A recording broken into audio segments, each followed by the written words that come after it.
പ്രധാനമായിട്ടും 4 ടൈപ്പ് ശ്രവണ സഹായികളാണ് ചെവിയുടെ ഉള്ളിൽ ഉപയോഗിക്കുന്ന ശ്രവണ സഹായികളുടെ കാറ്റഗറിയിൽ വരുന്നത്. ഒന്നാമത്തെ ഓപ്ഷൻ എന്ന് പറയുന്നത് IIC എന്ന് പറയുന്ന ഓപ്ഷനാണ്. Invisible in the canal hearing aid എന്നാണ് പറയുക. അത് ചെവിയുടെ വളരെ ഉള്ളിലോട്ടായി കനാലിന്റെ സെക്കൻഡ് ബെൻഡിനോട് ചേർന്നാണ് അത് ഉണ്ടായിരിക്കുക.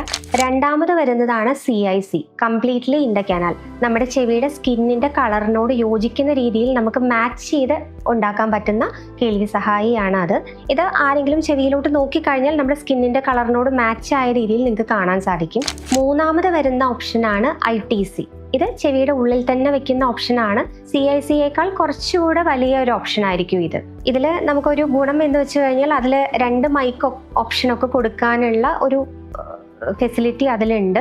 അതുപോലെ ബാറ്ററിയുടെ സൈസ് കുറച്ച് വലുതായിരിക്കും. അതുകൊണ്ട് തന്നെ കുറച്ചും കൂടെ ദിവസം നമുക്ക് ആ ശ്രവണ സഹായം ഉപയോഗിക്കാനും ആ ഒരു ഹിയറിംഗ് എയ്ഡിൽ സാധിക്കും. പിന്നെ വരുന്നതാണ് ബ്ലൂടൂത്ത് ഡിവൈസ് പോലെ ഇരിക്കുന്ന ശ്രവണ സഹായി. നമുക്ക് ബ്ലാക്ക് കളറിൽ റിയലി ഒരു സാധാരണ ഇപ്പോൾ യങ്സ്റ്റേഴ്സ് എല്ലാം ഉപയോഗിക്കുന്ന ഒരു ബ്ലൂടൂത്ത് ഡിവൈസ് പോലെ സിമിലർ ആയിട്ടുള്ള ഹിയറിംഗ് എയ്ഡുകളും ഇപ്പോൾ ലഭ്യമാണ്. ഇങ്ങനെ 4 തരത്തിലാണ് ചെവിയുടെ ഉള്ളിൽ വെക്കുന്ന ശ്രവണ സഹായികൾ ഇപ്പോൾ മാർക്കറ്റിലുള്ളത്.